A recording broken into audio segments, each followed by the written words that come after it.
Si le président des États-Unis venait à être assassiné aujourd'hui, certes, le pays serait sous le choc, la bourse des valeurs prendrait un coup, quelques pays innocents seraient bombardés et envahis ça et là, mais les Américains iraient au travail demain. La machine étatique et institutionnelle resterait en place, l'armée ne prendrait pas ses soi-disant responsabilités, le pays ne sombrerait pas dans un chaos ou une guerre de succession. En réalité, même si vous arrangez pour basser et éliminer jusqu'à 15 successeurs, il y aurait un 16e et même un 17e remplaçant, sans remue-ménage. Le système est calé. On n'a pas besoin de 241 ans d'histoire commune pour atteindre une telle maturité sociale. En fait, c'est depuis sa naissance que l'Amérique s'est dotée de cette stabilité institutionnelle. Pas besoin non plus d'être tout bab pour atteindre une telle organisation sociale. Nous connaissons tous les systèmes matrilinéaires et les conseils de sages qui existaient jadis dans les familles et dans les grands empires de l'Afrique ancienne et qui assuraient des transitions apaisées et une stabilité sociale. Aujourd'hui, l'Africain semble être individuellement évolué mais collectivement primitif, incapable d'instaurer les moindres compromis sociaux nécessaires pouvant permettre un mieux vivre ensemble. À ce siècle encore, le pouvoir en Afrique est traité un peu comme un morceau de viande, jeté dans une horde de hyènes. On s'en saisit et on court et on court et on court désespérément, pourchassé par un peuple en colère et on court et on réprime et on brime et on assassine et on signe des accords et on viole ces accords et puis on court de plus belle. Puis on vieillit et on perd le souffle et on s'effondre et quelqu'un d'autre s'en saisit et la course continue. Comment en sommes-nous arrivés là? Que nous est-il arrivé? Salutations à vous, chers frères et sœurs d'Afrique, chers frères et sœurs des États-Unis d'Afrique. Ce message s'adresse essentiellement à vous qui aspirez à devenir des leaders de notre continent. Ce message s'adresse à la jeune élite africaine qui émerge.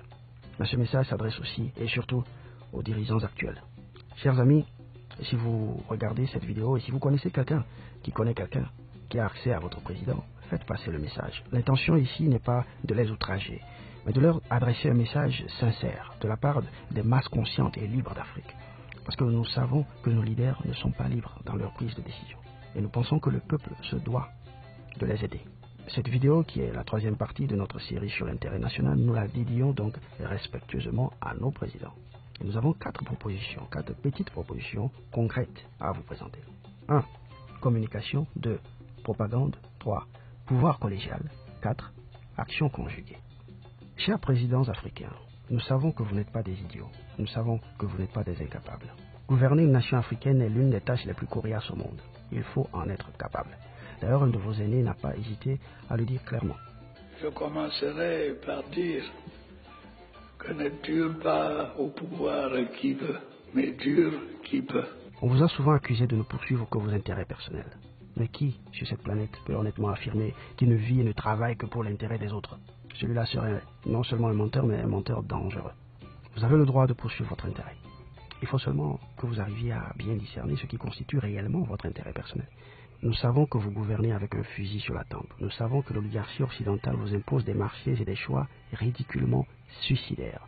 Les masses africaines le savent. Ce n'est pas la peine de le cacher.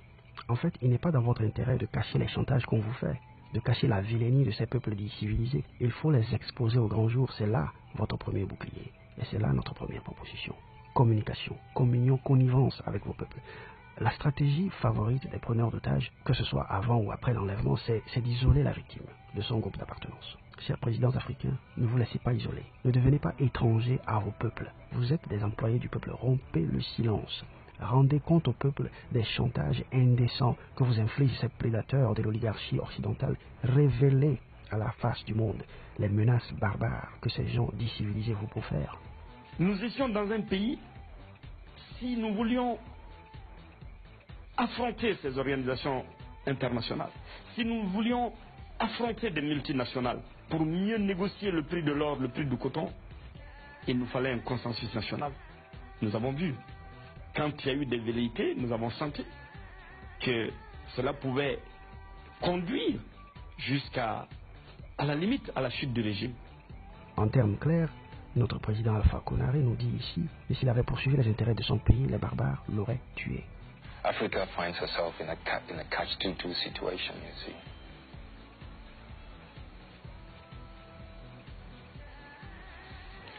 She better watch what she says here and there, or else you don't get that aid or that assistance, etc., etc.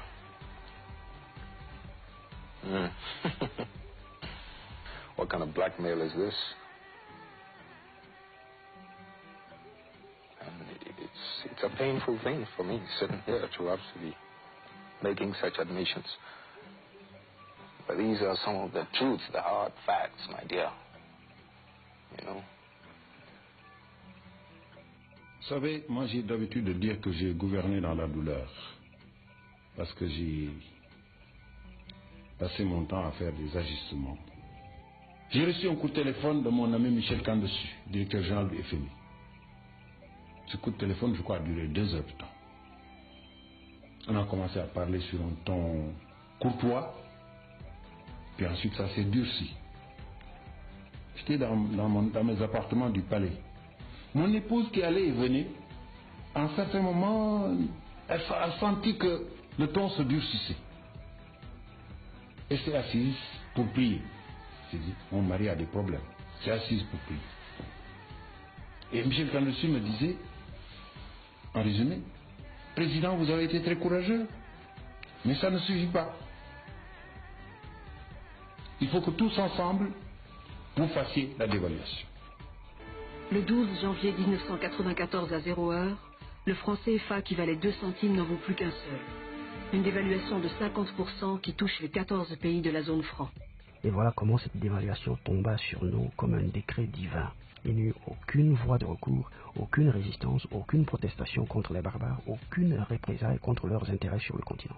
Et on augmente toutes les choses à 100%. Et comment nous allons devenir? Vraiment, on essaie où mettre la tête, franchement.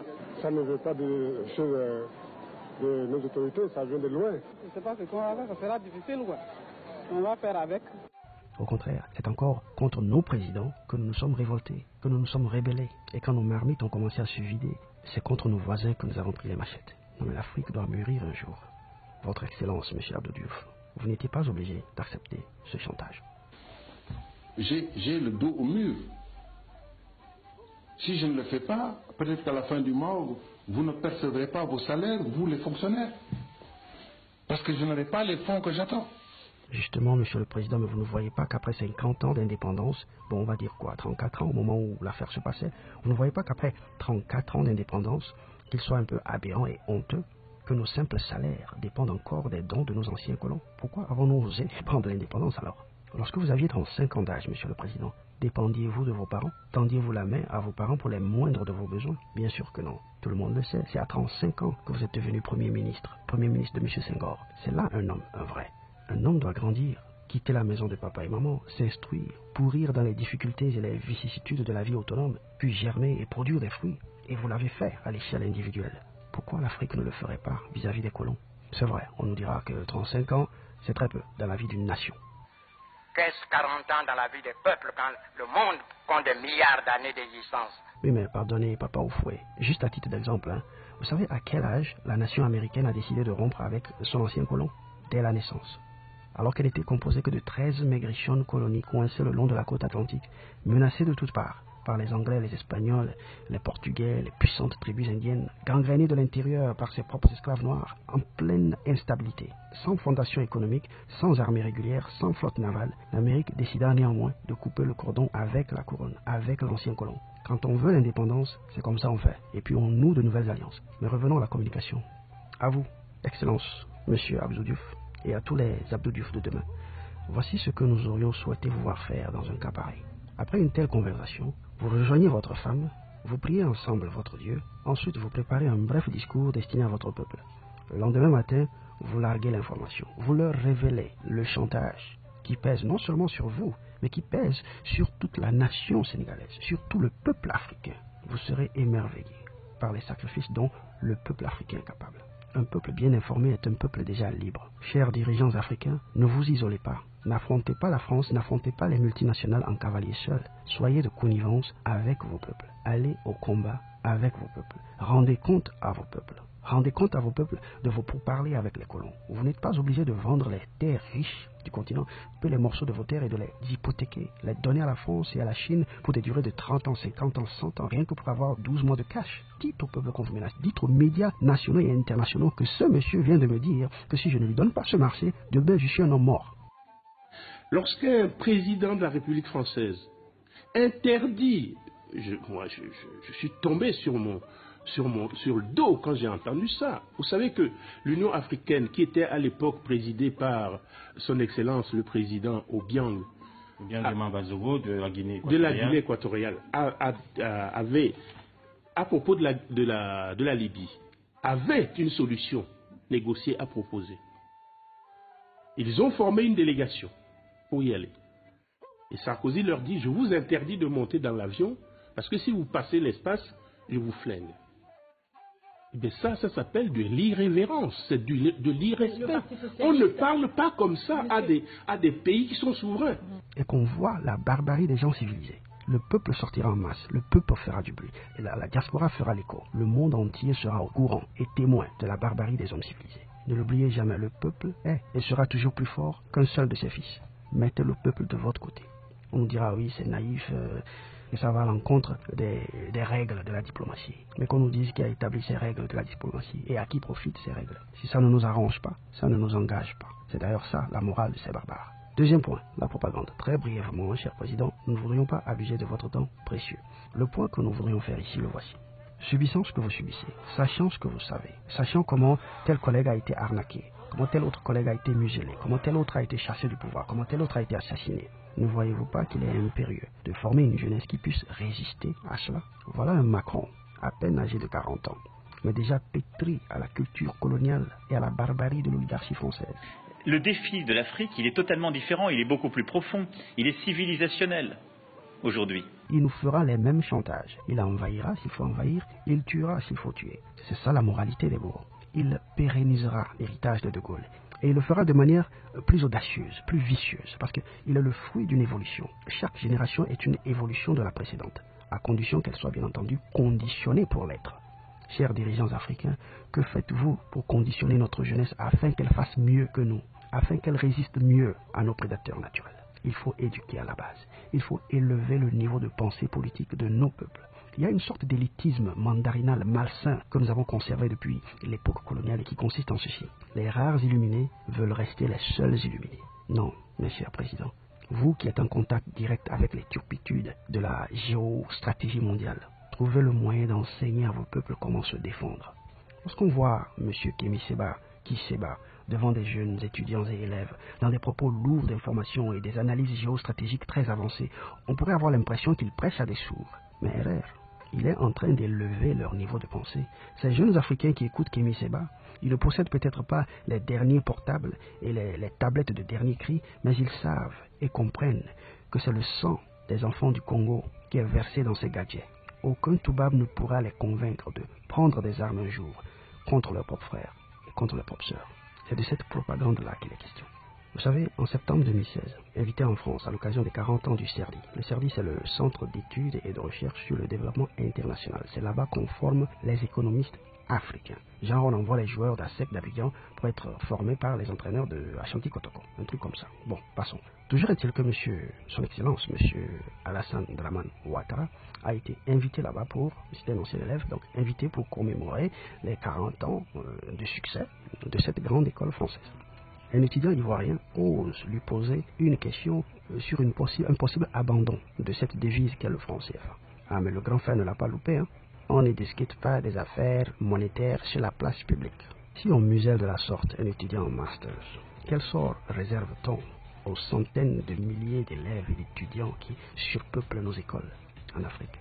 Non, M. Ouattara, il faut élever le niveau de pensée de votre peuple. Il faut l'illuminer, il faut le renforcer, il faut le préparer aux stratégies géopolitiques du monde occidental. C'est tout aussi important que la construction d'un pont. C'est vrai, nous ne vous apprenons rien. Tout ce que nous disons, vous le savez. Nous savons que vous êtes conscient de tout ceci. Bref, pour tout ce qui permet l'épanouissement de l'être humain, nous sommes obligés, il faut le reconnaître, de nous adresser à nos anciens colonisateurs. Vous ne croyez pas que nous soyons conscients de cette triste situation? Nous voulons nous évader de cette situation-là et nous demandons à ce qu'on nous aide.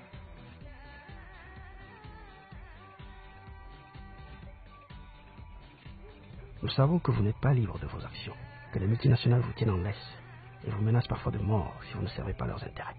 Que faire alors? Ceci nous amène à la troisième proposition. Pouvoir collégial, institution forte.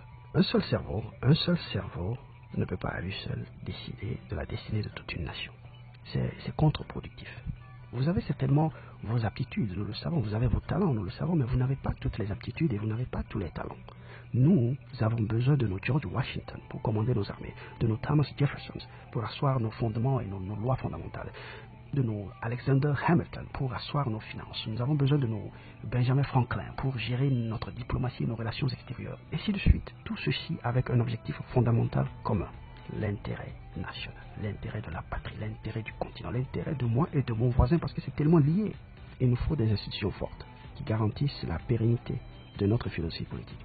De telle sorte que quand le barbare assassine un Sankara aujourd'hui, dès demain il y a un deuxième Sankara qui est au pouvoir, tranquille, sans remue-ménage, le même système continue, la même politique continue, la même idéologie continue. C'est la meilleure manière de décourager ces coups de force fomentés de l'extérieur. Les colons doivent savoir que c'est à tous nos peuples qu'ils ont affaire et non à une poignée de personnes. Et c'est ensemble que nous pouvons prendre ces mesures. Ce qui nous amène au dernier point, dernière proposition, action conjuguée, action groupée, unité, complicité sous-régionale, complicité régionale, complicité africaine.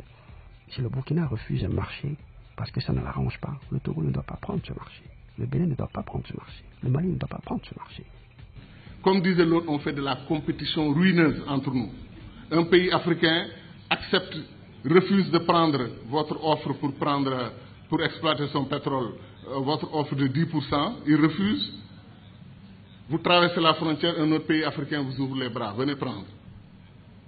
Pourquoi nous faisons des choses comme ça? Je voudrais que notre conférence adopte la nécessité de dire clairement que nous ne pouvons pas payer la dette. Non pas dans un esprit belliciste. Ceci pour éviter que nous n'allions individuellement nous faire assassiner. Si le Burkina Faso tout seul refuse de payer la dette, je ne serai pas là à la prochaine conférence. Par contre, avec le soutien de tous, dont j'ai besoin,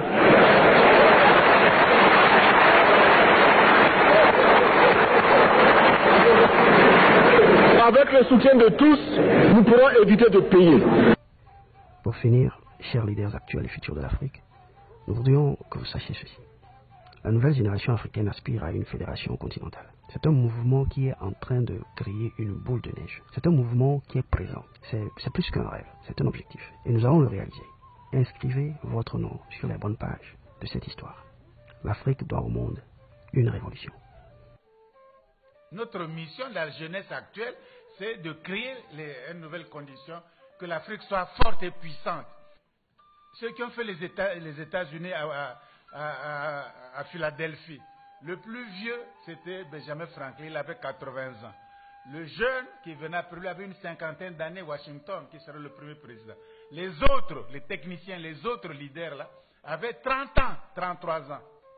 Madison, Hamilton, l'avocat de New York, avait 30 ans. Madison, qui serait le 4e président américain, il avait 33 ans à l'époque. Ce sont des jeunes qui ont fait les États-Unis. Ils ont décidé, faisons les États-Unis d'Amérique, faisons. Qui a tort? Est-ce que c'est le bon moment? Est-ce qu'on est corrompu? Faisons.